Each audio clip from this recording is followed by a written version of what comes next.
රුසියානු රජකුමරිය ඇනස්ටේෂියා රොමානෝෆ්ගේ ඛේදවාචකය.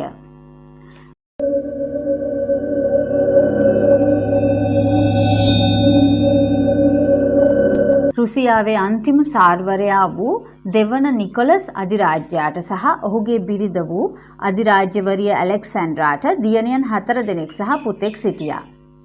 ඔවුන්ගෙන් බාලයා වූයේ මහා ආධිපාදවරිය ඇනස්ටේෂියා නිකොලෙව්නා රොමානොව්. ඇය උපත ලැබුවේ 1901 ජූනි 18 වෙනිදා. ඇනස්ටේෂියා ඉතා දඟකාර, සෙල්ලක්කාර සහ සමහර විට මුරණ්ඩු චරිතයක් සහිත දරුවෙක් ලෙස ප්‍රකටයි. ඇයගේ සොහොයුරයන් අතරින් වඩාත්ම ක්‍රියාශීලී තැනැත්තිය ලෙසත් විහිළු තහළු කිරීමට ප්‍රිය කළ තැනැත්තිය ලෙසත් ඇය හැඳින්වෙනවා. රොමානොව් පවුල සාමකාමී රාජකීය ජීවිතයක් ගත කළත් රුසියාව තුළ දේශපාලන නොසන්සුන්තාවයක් වර්ධනය වෙමින් තිබුණා. 917 වසර වන විට බෙල්ෂවික් විප්ලවය ආරම්භ වී සාර් පාලනය පෙරලා දැමුණා. සාර් නිකලස් අධිරාජ්‍යයට සිහසුන අත්හැරීමට සිදු වූ අතර මුළු රාජකීය පවුලම සිරගත කරනු ලැබුවා. මුලින් ඔවුන්ව සාස්කෝ සෙලෝවල පිහිටි ඔවුන්ගේ මාලිගාවේ රඳවා තැබූ අතර පසුව සයිබීරියාවේ ටොබෝල්ස්කි වෙතත් අවසානයේ යෙකටරින්බර්ග් නගරයේ ඉපාටියෙව් මන්දිරය වෙතත් ගෙන යනු ලැබුවා. 918 ජූලි 17 වෙනිදා අලුයම බොල්ෂෙවික් රහස් පොලිසිය සාර් පවුලට සහ ඔවුන්ට විශ්වාසවන්ත සේවකයන් කිහිප දෙනෙකුට පහළ මාලයට එන ලෙස නියෝග කළා. ඔවුන්ට පැවසුවේ නගරයේ තත්ත්වය නොසන්සුන් බැවින් ආරක්ෂාව සඳහා බවයි. නමුත් ඒ ඔවුන්ට අත් වූ ඛේදනීය අවසානයයි. එතනදී සාර් නිකලස් අධිරාජ්‍යවරිය ඇලෙක්සැන්ඩ්‍රා, ඔවුන්ගේ දියණියන් 4 දෙනා වන ඔල්ගා, වැටියාටා, මාරියා, ඇනස්ටේෂියා සහ ඔවුන්ගේ එකම පුතා වූ සිංහාසනයේ උරුමකාරයා වූ ඇලෙක්සි කුමරුත්, ඔවුන්ගේ වෛද්‍යවරයා, සූපවේදියා, සේවකයා සහ සේවිකාව යන සියලු දෙනාවම මරා දමනු ලැබුවා. මෙම සමූල ඝාතනයෙන් පසු මලසිරුරු වහාම රහසිගතව ඉවත් කර දමනු ලැබුවා. බොල්ෂෙවික්වරුන් මෙම සිදුවීම මුලින් ප්‍රතික්ෂේප කළ අතර පසුව සාර්වරයා පමණක් මරා දැමූ බව ප්‍රකාශ කළා.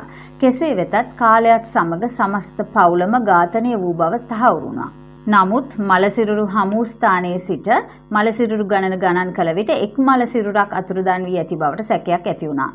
මෙම සැකය මතුවුණේ සාමාන්‍යයෙන් 11 දෙනෙකු සිටිය යුතු වුවත් 9 දෙනෙකුගේ සිරුරු පමණක් සොයා ගැනීමත් සමගයි. මේ නිසා එක් දියණියක් හෝ ඇලෙක්සි කුමරු දිවි ගලවා ගන්නට ඇති බවට කටකතා පැතිරෙන්නට පටන් ගත්තා. මේ කටකතා අතරින් බාල දියණිය වූ ඇනස්ටේෂියා දිවි ගලවා ගත්තා යන කතාව ඉතා වේගෙන් පැතිර ගියා. සමහර විට ඇය මරණ දණ්ඩනයෙන් මිදුනේ ඇගේ සිරුරේ තිබූ වටිනා ආභරණ නිසා වෙන්න ඇතියයි මතයක්ද පැතිර ගියා. මේ ඇනස්ටේෂියාගේ අභිරහසට හේතුකාරක වුණා. ඇනා ඇන්ඩර්සන් සාර් පවුලේ නැති වූ කුමරියද? ඇනස්ටේෂියා කුමරිය දිවිගලවා ගත්තා යන අභිරහස් කතාවට නව මානයක් එකතු වූයේ 920 වසරේදී ජර්මනියේ බර්ලින් නගරයේදී සිහිසුන්ව ගඟට පැන දිවි හානි කර ගැනීමට උත්සාහ කළ කාන්තාවක් සොයා ගැනීමත් සමගයි. ඇයව රෝහලකට ඇතුළත් කළ පසු ඇයගේ අනන්‍යතාවය හඳුනා ගැනීමට නොහැකි වූ නිසා ෆ්‍රෝලීන් අන්කබෙන්ට් හෙවත් නාදුරන කාන්තාව ලෙස නම් කරනු ලැබුවා.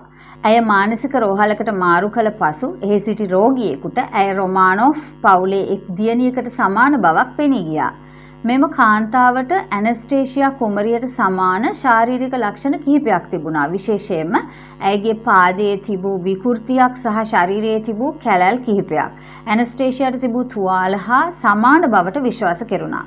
ඇය මුලින් කතා කළේ රුසියානු භාෂාවෙන් අමුතු උච්චාරණයකින් බවත් පසුව ජර්මන් භාෂාව කතා කිරීමට ඉගෙනගත් බවත් පැවසුණා. ඇය රොමානොව් පවුලට අත් වූ ඉරණම පිළිබඳ බොහෝ විස්තර පැවසූ අතර තමන් එම සමූල ඝාතනයෙන් දිවි ගලවා ගත්තේ කෙසේද යන්න පිළිබඳවද කතා කළා. ඇය කියා සිටියේ සොල්දාදුවෙකු විසින් තමාට උදව් කළ බවත් පසුව ඇය පෝලන්තයට පැනගොස් පවුලක් සමග ජීවත් වූ බවත්. නමුත් හිසට වෙඩි වැදීමක් නිසා ඇයට මතකය අහිමි වූ බවත්ය. මෙම කාන්තාව පසුව ඇනා ඇන්ඩර්සන් යන නමින් ප්‍රසිද්ධ වූ අතර ඇනස්ටේෂියා කුමරියගේ නෑදායන් කිහිප දෙනෙකු ඇයව හමුවීමට පැමිණියා. ඔවුන්ගෙන් සමහරෙක් ඇයව ඇනස්ටේෂියා ලෙස පිළිගත් අතර තවත් සමහරෙක් ඇය වංචාකාරියක් බවට තර්ක කළා. ඇනස්ටේෂියාගේ නැන්දා වූ ග්‍රෑන්ඩ් ඕවර්ස් ඔල්ගා ඇලෙක්සැන්ඩ්‍රෝව්නා පවා ඇයව මුලින් හඳුනා නොගත් නමුත් පසුව ඇය සත්‍ය කියා සිටින බවට යම් විශ්වාසයක් ඇති කරගත්තා. රොමානොෆ් පවුලේ සමීපතමයන් අතර පවා මේ පිළිබඳව විශාල මතභේදයක් ඇති වුණා. ඇනා ඇන්ඩර්සන් කතාව දශක ගණනාවක් පුරා විශාල අවධානයක් දිනාගත්තා. ඇය ඇමරිකාවට ගොස් විවිධ සමාජ කවයන් තුළ ඇනස්ටේෂියා ලෙස හඳුන්වනු ලැබුවා. ඇයගේ අනන්‍යතාවය තහවුරු කිරීමට සහ ඇය වංචාකාරියක් බව ඔප්පු කිරීමට නඩු කටයුතු පවා සිදු වුණා. මේ සියලු නඩු කටයුතු අවසන් වූයේ නිශ්චිත තීන්දුවක් නොමැතිවයි. කෙසේ වෙතත් 20 වන සියවසේ අගභාගයේදී 991 දී රොමානොෆ් පවුලේ ඝාතනයට ලක් වූ සමාජිකයන්ගේ මළ සිරුරු සම්පූර්ණයෙන්ම සොයාගනු ලැබුවා. 2007 දී ඉතිරිව තිබූ මළ සිරුරු දෙක ඇලෙක්සි කුමරුගේ සහ එක් දියණියකගේ පසුව ඇනස්ටේසියා බවට තහවුරු වූ සොයාගනු ලැබුවා. මේවයින් ලබාගත් DNA සාම්පල ඉතිරි රොමානොෆ් පවුලේ සමාජිකයන්ගේ DNA සමග සසදන විට සියලු දෙනාම ඝාතනය වී ඇති බවට තහවුරු වුණා. ඉන් පසුව ඇනා ඇන්ඩර්සන්ගේ සිරුරෙන් ලබාගත් පටක සාම්පල DNA පරීක්ෂණය සඳහා යොමු කළා. ඒ වන විට ඇය 1984 දී මියගොස් තිබුණා. 94 දී සිදු කරන ලද මේ පරීක්ෂණ මගින් පැහැදිලිව පෙන්වා දුන්නේ ඇනා ඇන්ඩර්සන් රොමානොෆ් පවුලට කිසිදු සම්බන්ධයක් නොමැති බවයි. ඇය ඇත්ත වශයෙන්ම ෆ්‍රාන්සිස්කා ශාන්කොව්ස්කා නම් පෝලන්ත කර්මාන්ත ශාලා සේවිකාවක් බව හෙළි වුණා. ඇය මානසික රෝගී තත්ත්වයකින් පීඩා විඳිමින් සිටි අයෙක් බවත් ඇනස්ටේෂියාගේ කතාව ඇයට ඇසුණු පසු ඇය එම චරිතයට පිවිසෙන්නට ඇති බවත් විශ්වාස කෙරුණා. ඇනා ඇන්ඩර්සන්ගේ කතාව රුසියානු රාජකීය පවුලේ ඛේදවාචකය සහ නැති වූ කුමරියක පිළිබඳ බලාපොරොත්තුව සමග බැඳී දශක ගණනාවක් පුරා ලෝකයේ මනස වසඟ කළ අතිශය කුතුහලය දනවන අභිරහසක් ලෙස ඉතිහාසයට එක් වුණා. DNA තාක්ෂණය මගින් අවසානයේ සත්‍ය හෙළිදරව් වුවත් ඇයගේ කතාව තවමත් බොහෝ දෙනෙකුට සිත් ගනාසුළු අභිරහසක් ලෙස පවතී.